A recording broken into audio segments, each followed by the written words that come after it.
remain undefeated 11-0. Here is Steelers head coach Mike Tomlin after a very, very ugly win. Couldn't run the ball effectively when we needed to. We dropped too many significant passes, very catchable, makeable passes. We didn't make significant plays in the special teams game. Our kickoff coverage unit wasn't good enough. We turned the damn ball over. We gave up big plays in critical moments on defense. Can't have it. They converted a long run on a possession down before the half. Unacceptable. They had a 70-yard touchdown late in the game. Unacceptable. And so we're fortunate tonight. It's good to proceed with the victory. I acknowledge that, but not a lot happened tonight to be proud of or to be excited about other than that. I love it. I love it. Other than that, how was the play? Coach, that's real. Yes. Oh my goodness, that was real. He's really angry. He's 11-0. A lot of time you coaches, Coach Mangini, you guys say things just to get us riled up in the locker room, but Coach Tomlin was really upset. Himself riled up. He got himself riled up. And he had reason to be. He had reason to be. That Steelers team struggled to beat a very depleted Ravens team yesterday. So, Coach, good morning. Eric Mangini with us right now. Coach, let's start with, are you surprised that it was so hard for Pittsburgh to walk away with a W in this one? Well, no, I'm not surprised by Mike's reaction. I'm not surprised by some of the difficulty that they faced with the Ravens. You get in this situation where you're as successful as they've been, and you're playing a team that's depleted. And you saw the Stephen Tuitt tweet talking about how it should be an easy win. You're constantly having to overcome this sense of complacency, and human nature comes into it. And I talk about it all the time, is learning how to win and dealing with that environment. And so I never felt that the game was out of the Steelers' control yesterday. I never felt like they weren't going to win the game. And even though he said it looked like a JV game, the good news is that their JV is better than Baltimore's JV. I actually thought the last time they played was a worse performance when they gave up 47 carries for 265 yards. Is it like 5.6 yards a carry, and they were either the first or second rush defense in the league.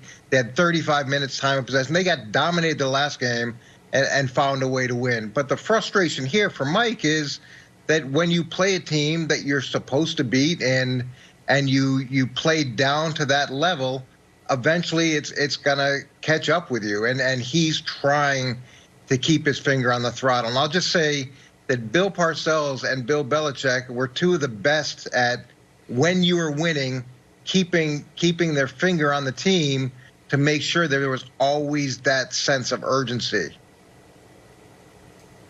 All right, so, Coach, I know I was joking a little bit entering this conversation about Coach Tomlin because they're sitting here at 11-0, and he's really angry, and you get the win, and we know how hard it is to win in the National Football League week in and week out.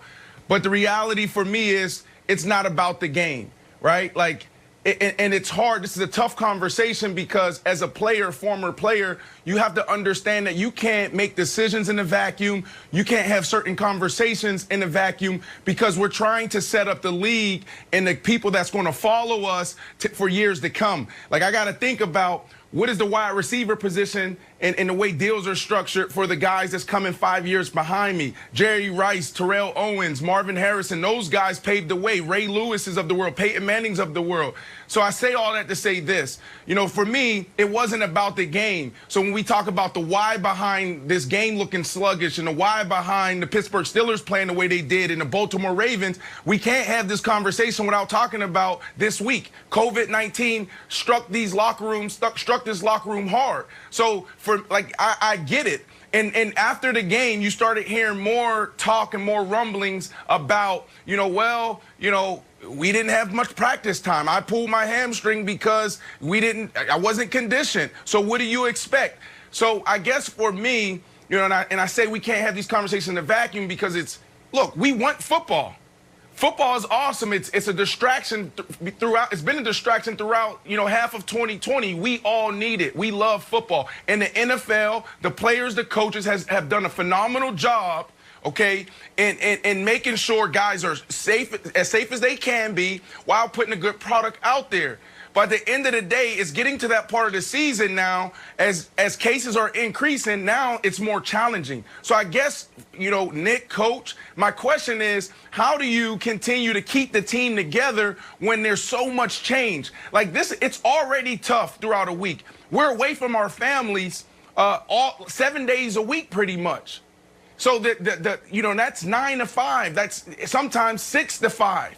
So now with all these changes, how do you keep things together when you're talking about, oh, we're not practicing today, we are practicing today, we're doing Zoom, or we're going to meet over here, we're going to meet over there. I just think we can't have these conversations in the vacuum right now because it's so tough to keep everything together, Coach and Nick. Yeah, it is really tough, Brandon, and everybody is going through this and trying to navigate through a landscape that there's no map for. And I really believe that Mike Tomlin's frustration comes from the fact that once you do get to the playing field and you've overcome all the challenges during the course of the week, there's an expectation that you're going to perform at a certain level. And his team is obviously very good, and he's obviously has very high standards for what he expects from his team. So overcoming those challenges, getting to the point where you can actually show up and play, and then playing really poorly, they're 11-0 because he doesn't want to hear excuses, and he has high expectations, and that's, I think, where his disappointment comes from. It is hard. Everybody right now in the league and everybody right now in the country and the world is trying to figure out the best way to go through this and to deal with it, and it's we're all facing those challenges. And I think Tomlin understood that while we're all facing those challenges of those two teams, it was the Ravens, not his team, who had been decimated this week by COVID. And yet these two teams, when you watched them, they looked about even. And I think Tomlin's frustration comes from this place. He knows this team is not as good as an 11-0 record suggests. They've beat 2 playoff teams this year. They've had 1 impressive victory over a good team. That was a Browns team that I think is a good team, but nobody else seems to. Their other victory over a playoff team was a Titans team that missed a 45-yard field goal in the final minute to tie that game. And he knows 4 of their next 5 games are against playoff teams. And I also think he knows this. This very well might be the first-round matchup in the playoffs. The Steelers are not going undefeated, Kevin Wildes. They're going to lose at least once in the final 5 weeks, if not twice. And if they are the 2 seed, Baltimore has a very soft schedule the rest of the way. If they steady themselves and get to the 7 spot, I think Baltimore goes into that potential third, you know, not even rematch, but their 3rd time against them, saying, game 1, Lamar had 4 turnovers, threw a pick 6, threw another pick that was almost returned for a touchdown. It then got punched in, and we lost by 4. Game 2, we were on our 2nd and then 3rd string quarterback. Game started with a fumble. Then there was a pick 6. We still were a 3rd and 6 stop away from getting the ball back down 5 with 2 minutes left.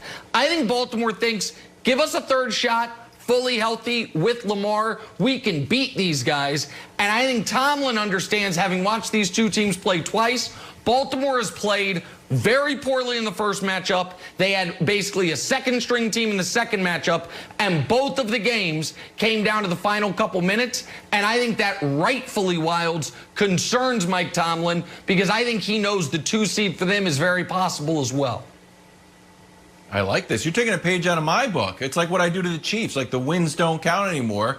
Yeah, they're 11-0, but this and but that, and oh, but they played Jacksonville. It's also what we do to Baker, and you rip us for that. But I like that you're coming away to our sort of way of thinking. When you look at the schedule, Mangini, I call you Coach. Coach, I am a little bit nervous about this Washington game. They've been just chilling out since Thanksgiving, getting ready, got the #1 pass defense. They've got Chase Young going to make Ben Roethlisberger's night really bad, and then at the same time, Steelers are kind of like, I don't know. This was a bumpy road for them. So the question is this, real quick, because I know we have to go to break.